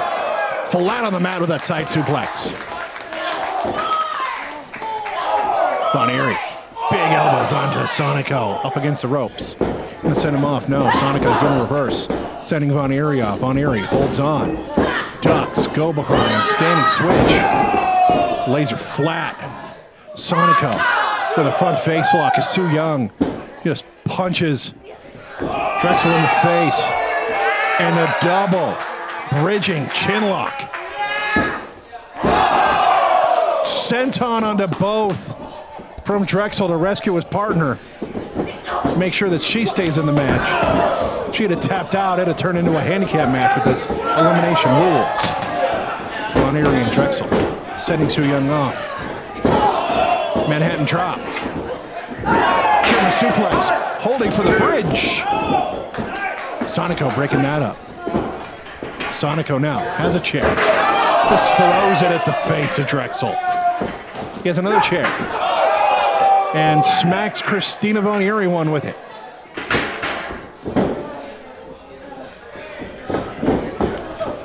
Sends Drexl out of the ring. Sonico and Sue standing tall. Who knows what these two are thinking? Building up a head of steam. Double tope suicida. One on each side. One for each of their opponents.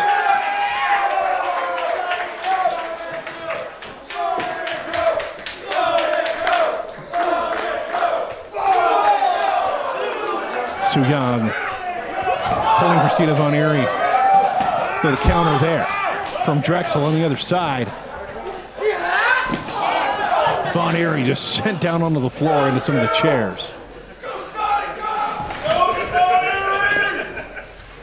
Looks like Drexl's going into the ring, and so is Sue Young. Drexl has got a bag, and that looks shiny. But Sue Young's got a bag as well. I think I know what's in those bags.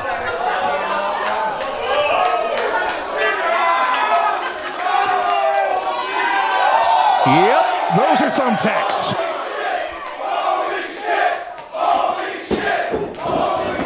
Sonico and Von Eerie getting the jump on him. You can see they were almost transfixed with the idea of putting the thumbtacks on the mat. Sonico hooking Drexl up. Nice snap suplex onto Drexl. Onto the hardwood floor here at the pin as Von Eerie sends Sue Young into the wall. Almost putting her through it. Sonico, chair to the midsection. Von Eerie grabs Sue Young, parting the sea of Prestige Wrestling fans as Sonico and Drexl are battling at the bar. We got a double underhook. Should they get a pedigree there? No. Sue Young reverses, backdrop onto the floor.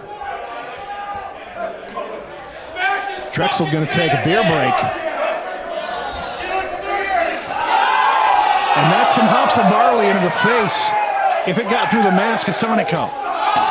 And smacks him with that beer can. Sue Young dragging Von Eerie over near the bar.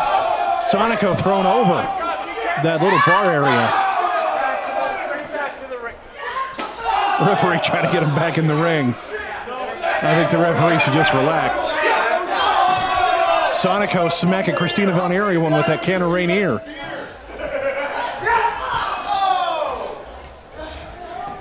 They're taking orders. Yeah, I don't think they are. Drexl trying to get his best footing he can. I imagine after the beer went flying out. And just in general here at the pin, that floor has got to be slippery as all hell. And now both Su Yung and Drexl have drinks. And I guess it's a mid-match drink break here. And they break those drinks over each other's faces.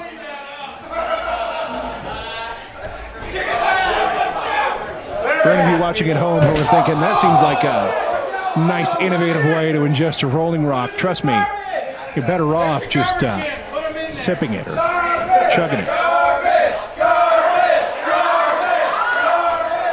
Drexl going to the eyes of Su Yung.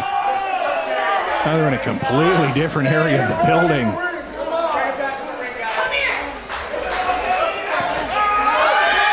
And he's going to give her a paper cut.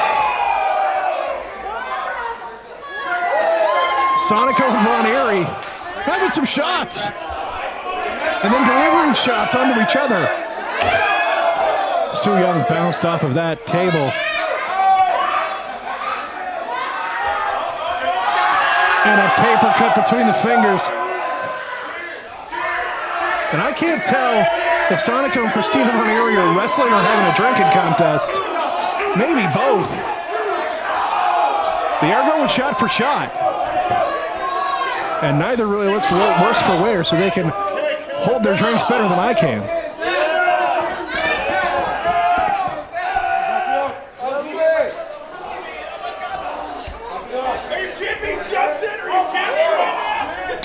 Big chop from Von Eerie on to Sonico.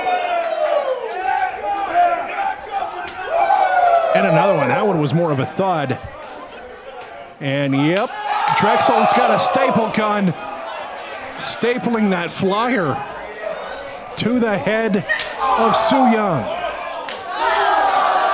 And a staple to the back as well. So I don't think that's a flyer. I think that's some of Drexl's promo pictures that you could get at the gimmick table. Sonico getting the staple gun out of Drexl's hands, thank goodness. Sonico going to do a little bit of stapling. He's going to redecorate the face of Drexl. Von Eerie not in time to stop the stapling. But she's going to do some of her own. And now Sonico's back is a walking billboard for Drexl. And his front's got a couple of extra holes.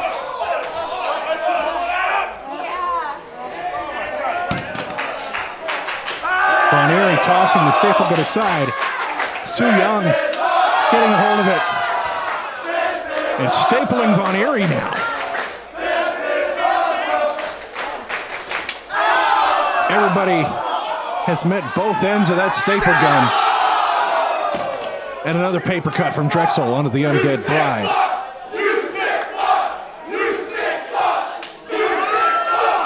Another staple. You can see the blood coming from the back of Sonico from where he was stapled.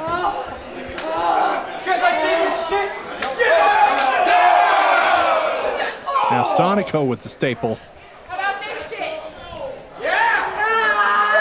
And I think she's going to staple that to the mask and head of the Lucha Ghoul.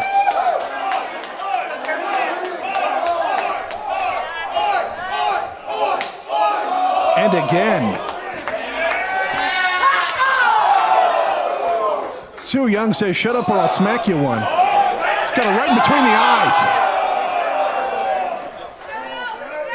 Not bothering with the promo picture, just getting her stapled up.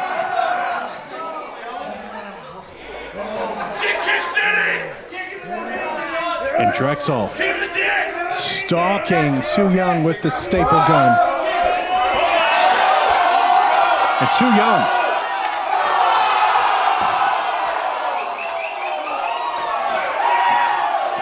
doing her best to prevent any more little devils.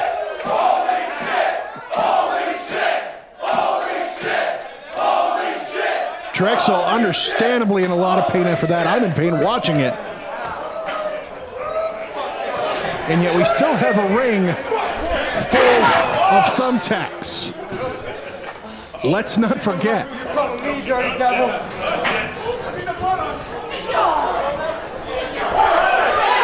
Chair's coming out. Von Eerie trying to nail Young before Young can get her with the chair. Did not work. Chair across the back of Christina Von Eerie. Sonico planning Drexl in a chair. And what an open hand from Su Yung as Von Eerie is pretty limp in the chair. Both Su and Sonico on the apron of the ring. Both leaping, rolling onto their opponents. If either of them can get a cover, they can get this elimination. This is elimination rules, and falls count anywhere. They decide to get in a car and go to Seattle and fight the whole way there, they can. I don't think they have that kind of patience.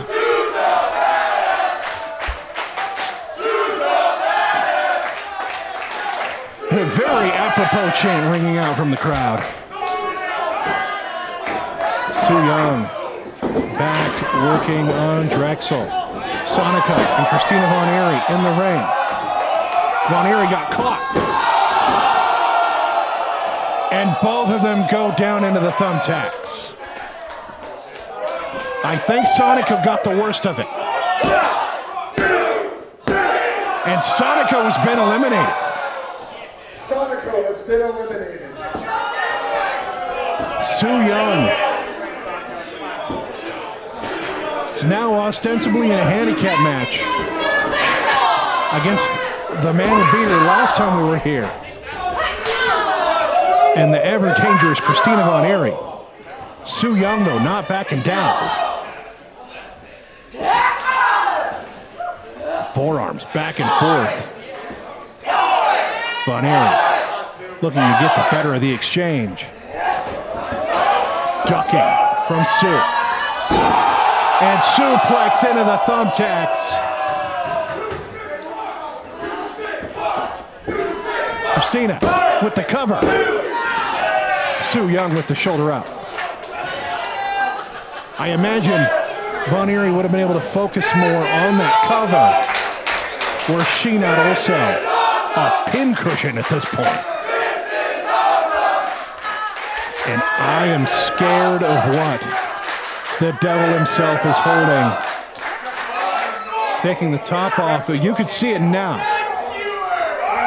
He's got skewers. And I highly doubt he's going to be barbecuing some steak and vegetables with him. Referee saying he doesn't need him. And that's probably true. But he definitely wants him. But Su Yung doesn't want him. Fighting her way out. Big knee to the side of the head, Drexl. And now Su Yung has the skewers. And she might need him. Jamming them into the head. Many of them still sticking out. Giving Christina Von Eerie a mohawk that's definitely making me cringe.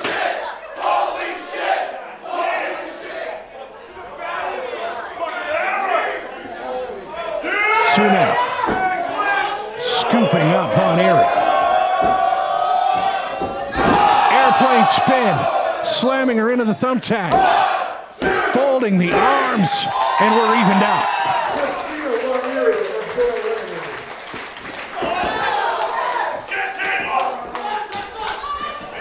And I think this is what these two wanted most of all. Drexl got a measure of revenge last time we were here in the pin. Getting a win over Su Yung. Still angry that she went to TNA, to Impact Wrestling, and left him behind. That series of knees and snapping the neck on that middle rope. Drexl in full control of the undead bride. Down into the thumbtacks, and Su Yung is out at 1. I don't know if it was just a temporary burst of adrenaline or what, but she got slammed onto those thumbtacks and she came up screaming. And Drexl's got a plastic bag. Okay, this is getting dangerous. I know there's no rules, but the referee, thank goodness the referee's intervening.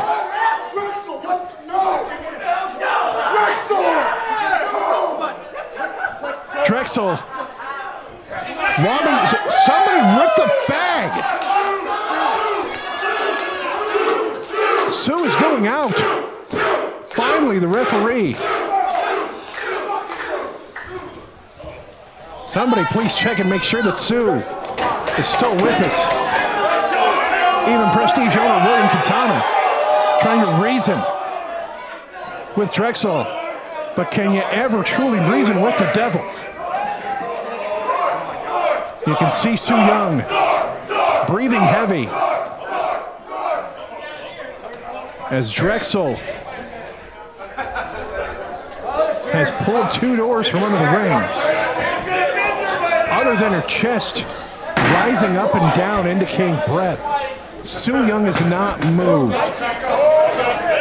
since Drexl had her in that plastic bag.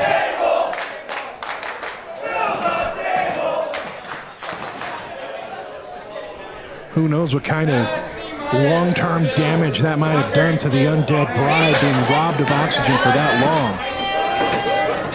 But in this interim, Drexl,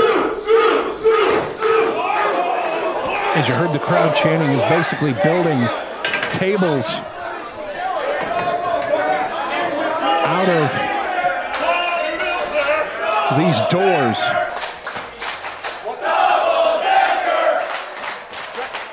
Double decker, as you're hearing. Chairs and doors.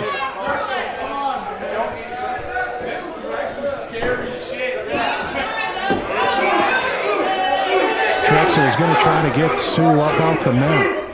Su has hardly moved since Drexl used that plastic bag. And this is Drexl's crossing lines here. Trying to scoop her up for a powerbomb. Su, thank goodness, fighting her way out of it. Gets Drexl caught up in the ropes. Knee from Su Yung. And a short pile driver-like move on the apron there. Grabbing him in the head scissors.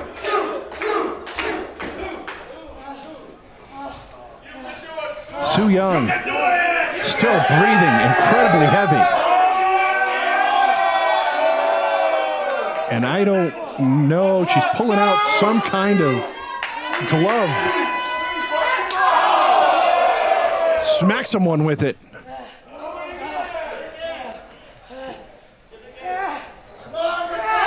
It's like a rubber glove.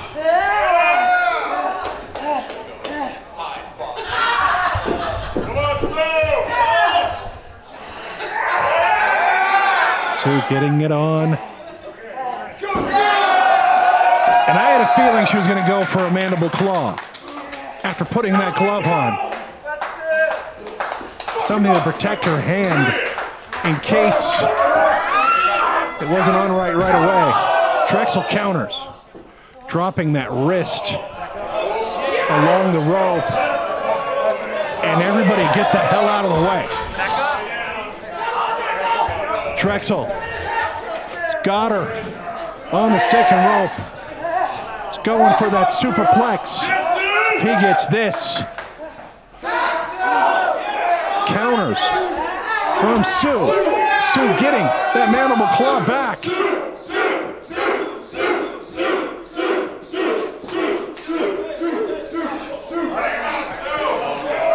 That temporary paralysis when you get that sunk in. And a both of those doors. And they went thud. Referee checking Drexl. Drexl, talk to me. Drexl looks out of it. Stop the match. Drexl's out. And that's a referee stoppage.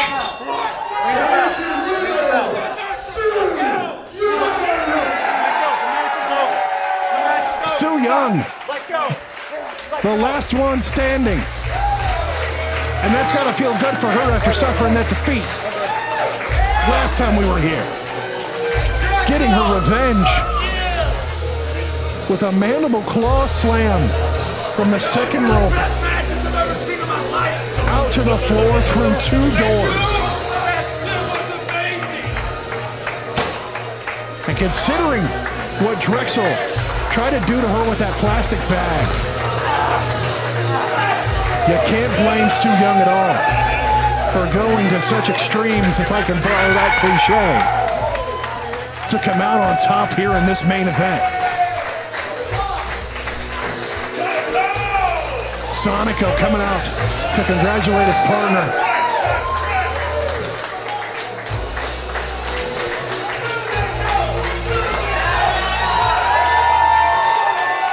Su Yung standing tall, winning the main event here.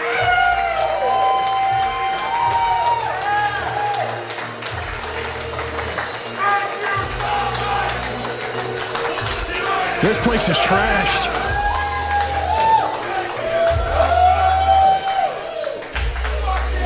William Quintana very wise to make this the last match of the night.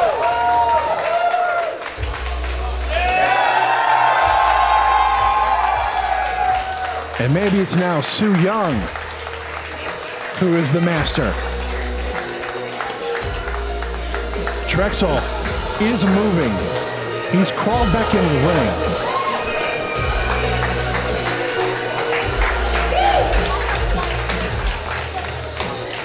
I don't think he's gotten up to his feet yet. Trying to shake the cobwebs out. Give me a microphone. Give me Drexl a microphone. wants to talk.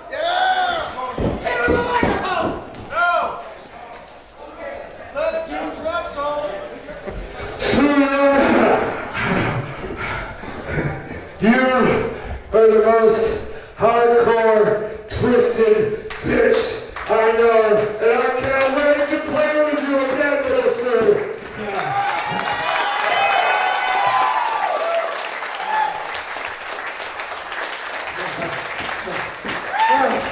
Lots of little toys all around, but I had an idea when my head bounced off those goddamn doors. Coming up, September 29th, Roseland Theater. I heard the Death Match Daddy didn't want to roll with the devil, so you got someone else named, what's his name? The Southern Psycho. Vance Warner, Southern Psycho versus Human Horror Show. Light beers and lariats versus bomb loads and boots to faces. And since he's a Southern boy, why don't we do it Jim Cornette Outlaw Mud Show match style Rose City Death Match? I want that! And I want it! And Portland, Roseland, give it to me, William, because if you don't, I will fuck up your entire show. You're a fucking maniac, and I told you that from day one, and you scared the living shit out of me. Me too. But Vance Warner scares the living shit out of me too. If you want Vance Warner, September 29th in Portland, Oregon, Rose City Deathmatch, you got Vance Warner. Rose City Deathmatch in the Roseland Theater. And he just threw himself into the thumbtacks. Make some fucking noise. Thank you so much for joining us here for the respect issue here from Prestige Wrestling. For everybody on the crew and the wrestlers, William Quintana. I'm Willie Largeman. Stay safe, stay cool, stay large. Prestige.